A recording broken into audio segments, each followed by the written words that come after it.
Hello दोस्तों, आपका एक बार फिर स्वागत है आपका अपने चैनल फ्यूचर विद पास्ट में। यदि आप नए हैं, अपने चैनल को अभी तक सब्सक्राइब नहीं किया तो चैनल को सब्सक्राइब कीजिए, वीडियोज़ को शेयर कीजिए, लाइक कीजिए, कमेंट कीजिए। जो भी आपकी क्यूरीज या डाउट्स है आप कमेंट सेक्शन के थ्रू हम तक पहुंचाइए। Future with past as soon as possible कोशिश करेगा आपके डाउट्स और क्यूरीज को रिजोल्व करने की। यदि आप कमेंट सेक्शन के थ्रू आप अपनी बात हम तक नहीं पहुँचाना चाहते हैं तो आप फ्यूचर विद पास्ट के ट्विटर और इंस्टाग्राम हैंडल का भी यूज कर सकते हैं अपनी बात को फ्यूचर विद पास्ट तक पहुंचाने के लिए। फ्यूचर विद पास्ट आपकी मदद के लिए हमेशा तैयार रहेगा और आपके जो भी डाउट्स हैं वो आप ज़रूर हम तक पहुंचाइए। हम आपके डाउट्स को ज़रूर रिजोल्व करेंगे। बगैर टाइम ख़राब किए हुए अपने लेक्चर की तरफ बढ़ते हैं। आइए, जो आज का हमारा लेक्चर है वो आपका political association before the Indian national Congress. Means आपका कांग्रेस से पहले कौन कौन सी पॉलिटिकल एसोसिएशंस इंडिया में एग्जिस्ट थी और वो क्या काम करती थी, उनका क्या काम था, हम उन चीज़ों के बारे में डिस्कस करेंगे। उनको डिस्कस करने से पहले हम एक चीज़ और डिस्कस करते हैं। आइए, भारत में जो आपका राष्ट्रवाद का उदय और विकास होता है वो किन कारणों से होता है या किन कारकों का परिणाम होता है कि भारत में राष्ट्रवाद का उदय और विकास होता है। जो भारत में उपनिवेशी शासन के कारण मीन्स आपकी ईस्ट इंडिया कंपनी के कारण उत्पन्न जैसे नई नई संस्थाओं की स्थापना, रोजगार के नए अवसरों का सृजन, संसाधनों का अधिकाधिक यूज करना।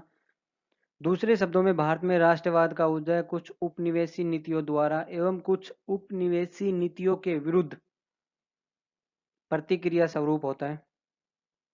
किंतु विभिन्न परिस्थितियों के अध्ययन के बाद यह ज्यादा तर्क संगत लगता है कि भारत में राष्ट्रवाद का उदय किसी एक कारण या परिस्थिति से उत्पन्न न होकर विभिन्न कारकों का सम्मिलित प्रतिफल था। उनमें से मैं कुछ आपको बताता हूँ। जैसे फ्रांसीसी क्रांति के बाद ऑल ओवर वर्ल्ड में राष्ट्रवादी चेतना और आत्मविश्वास की भावना का प्रसार होता है।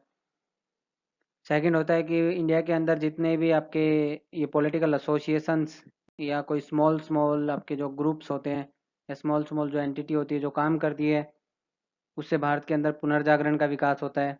अंग्रेजों द्वारा भारत में आधुनिकता को बढ़ाया जाना और आपकी ब्रिट्स नीतियों के विरुद्ध भारतीय में या भारतीय लोगों में आक्रोश, ये कुछ कारण होते हैं आपके भारत में राष्ट्रवाद के उदय के और विकास के। आइए हम अपने लेक्चर के में आगे फर्दर डिस्कस करते हैं। दोस्तों, ये लेक्चर आपके लिए ज़्यादा यूजफुल तब होगा जब आप इसको एंड तक देखते हैं। यदि आप स्टार्ट करके उसको तभी स्किप कर देते हैं तो मुझे नहीं लगता इस लेक्चर से आपको कुछ फ़ायदा होने वाला है। यदि हम political association before Indian national Congress की बात करें तो आपकी जो कांग्रेस थी वो ऐसी फर्स्ट पॉलिटिकल ऑर्गेनाइजेशन नहीं थी इंडिया के अंदर। उससे पहले भी काफ़ी पॉलिटिकल ऑर्गेनाइजेशन इंडिया के अंदर जो आपकी अर्ली हाफ होता है 19th सेंचुरी का, उसमें काफ़ी पॉलिटिकल ऑर्गेनाइजेशन की स्थापना होती है। लेकिन जो संस्थापक होते हैं वो आपके वेल्दी और एरिस्टोक्रेटिक सोसाइटी से बिलोंग करते हैं और जो उनका दायरा होता है वो आपका लोकल और रीजनल होता है, ना कि ऑल ओवर इंडिया बेस होता है। और जो आपकी पॉलिटिकल एसोसिएशन होती है 19th सेंचुरी के सेकंड हाफ में वो आपकी डोमिनेट होती है मोस्टली मिडिल क्लास एजुकेटेड जो लोग होते हैं उनके द्वारा।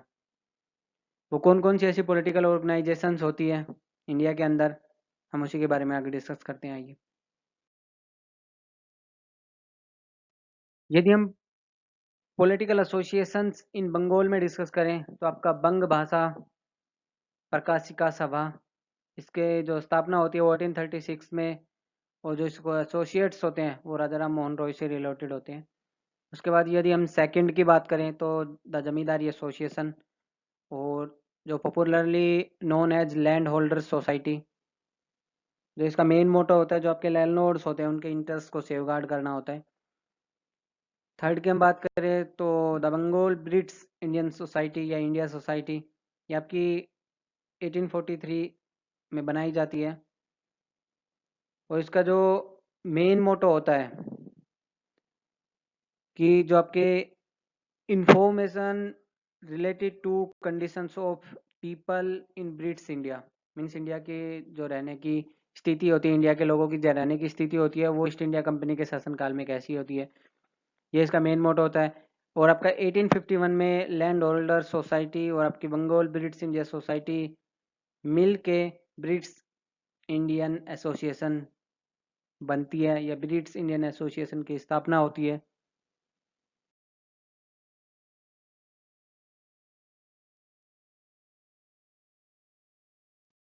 उसके बाद आपका नेक्स्ट आता है द ईस्ट इंडिया एसोसिएशन, वो जो ऑर्गेनाइज बाय दादा भाई नौरोजी। 1866 में इसकी स्थापना होती है लंदन में। इसका मेन पर्पज होता है इंडिया के लोगों का जो वेलफेयर होता है वो इंग्लैंड में प्रमोट करना या लोगों को उसके बारे में बताना, ताकि इंडिया के लोगों की जो स्थिति है वो इंग्लैंड के लोगों को पता चल सके और वो ईस्ट इंडिया कंपनी के ऊपर दबाव बना सके वहाँ की ब्रिटिश गवर्नमेंट के थ्रू।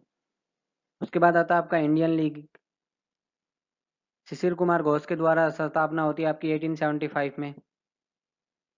लोगों के अंदर नेशनलिज्म की भावना को जागृत करना और लोगों को पॉलिटिकल एजुकेशन के बारे में ज़्यादा से ज़्यादा बताना या उनको सिखाना, ये इसका मेन मोटो होता है इंडियन लीग का।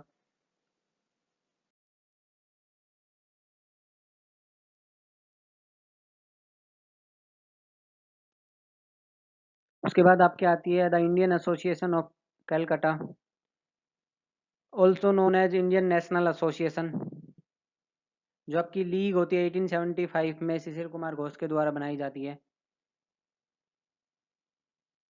उसी को ही सुपरसीडेड करने के बाद 1876 में इंडियन नेशनल एसोसिएशन की स्थापना होती है और इसकी जो संस्थापक होते हैं वो आपके सुरेंद्र नाथ बनर्जी और आनंद मोहन बोस होते हैं।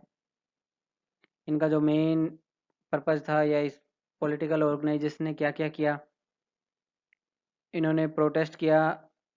जो आपकी कैंडिडेट की जो एज होती है सिविल सर्विस के लिए वो रिड्यूस कर दी जाती है 1877 में, तो इसके लिए उन्होंने ब्रिटिश गवर्नमेंट के अगेंस्ट में प्रोटेस्ट किया।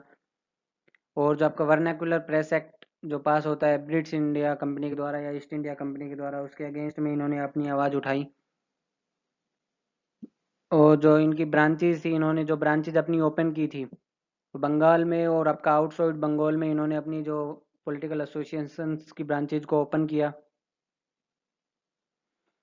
इस एसोसिएशन ने फर्स्ट ऑल इंडिया कॉन्फ्रेंस जो आपकी कलकत्ता में होती है 1883 में उसको स्पॉन्सर किया।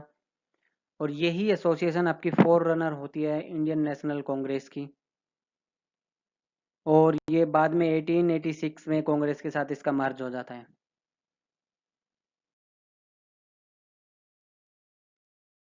उसके बाद आपका आता है political association in Bombay. Pune सार्वजनिक सभा was founded in 1867 by Mahadev Govind Ranade and others with the object of serving as bridge between the government and the people। इसकी जो स्थापना होती है वो 1867 में महादेव गोविंद रानाडे के द्वारा होती है। इसका जो मेन पर्पज होता है, जो मेन मोटो होता है, गवर्नमेंट और जो लोग होते हैं उनके बीच में एज ए ब्रिज काम करना। उसके बाद आपका आता है बॉम्बे प्रेसिडेंसी एसोसिएशन। संस्थापक होते हैं बदरुद्दीन तैयब जी, फिरोज शाह मेहता और के टी तेलंग। इसकी जो स्थापना होती है 1885 में होती है।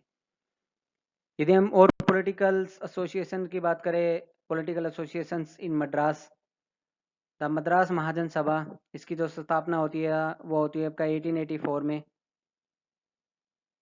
जो संस्थापक होते हैं वो बी सुब्रमण्यम अय्यर, पी आनंद चार्लू और एम विराग राघवाचारी, ये आपके इसके संस्थापक होते हैं पॉलिटिकल एसोसिएशंस इन मद्रास में, द मद्रास महाजन सभा के।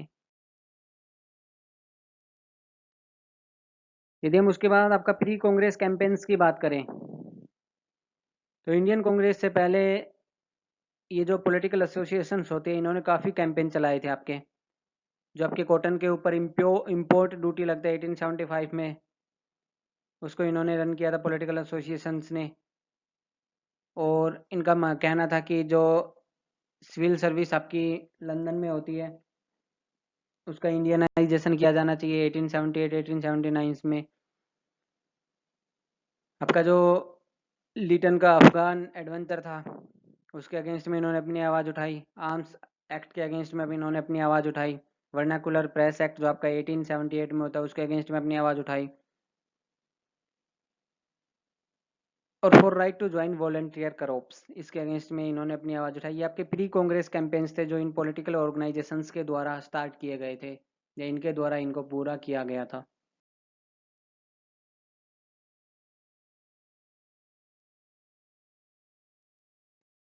ये आपके कुछ और भी है। आपके जो प्लांटेशन लेबर्स थे, जो आपके आपके जो टी प्लांटेशन के लिए जो टी एसिटेट्स आपके ईस्ट इंडिया कंपनी के लोगों के द्वारा खरीद लिए जाते थे, और उनमें जो प्लांटेशन लेबर के रूप में जो इंडियन लोग काम करते थे, या इनलैंड इमिग्रेशन जो एक्ट था उसके अगेंस्ट में इन्होंने अपनी आवाज़ उठाई। इल्बर्ट बिल को इन्होंने सपोर्ट किया, बट इनका जो सपोर्ट थी वो कुछ काम नहीं आई और इल्बर्ट बिल पास नहीं हो पाया। इन्होंने ऑल इंडिया फंड रेज किया फॉर पॉलिटिकल यूनिटी, लोगों की भावनाओं को जागृत करने के लिए। इन्होंने कैंपेन किया Britain to vote for pro Indian party. Indian civil service की एज को जो रिड्यूस कर दिया जाता है, इन्होंने उसके अगेंस्ट में अपनी आवाज़ उठाई। और उसको जो आपका जो इन्होंने उसके अगेंस्ट में जो आवाज़ उठाई थी, जो आपका इन्होंने चलाया था मूवमेंट, उसको बोलते हैं आपका Indian civil service agitation movement. ये आपके कुछ ऐसे कैंपेन्स थे जिनके अगेंस्ट में इन लोगों ने अपनी आवाज़ उठाई थी। ये आपके प्री कांग्रेस कैंपेन है।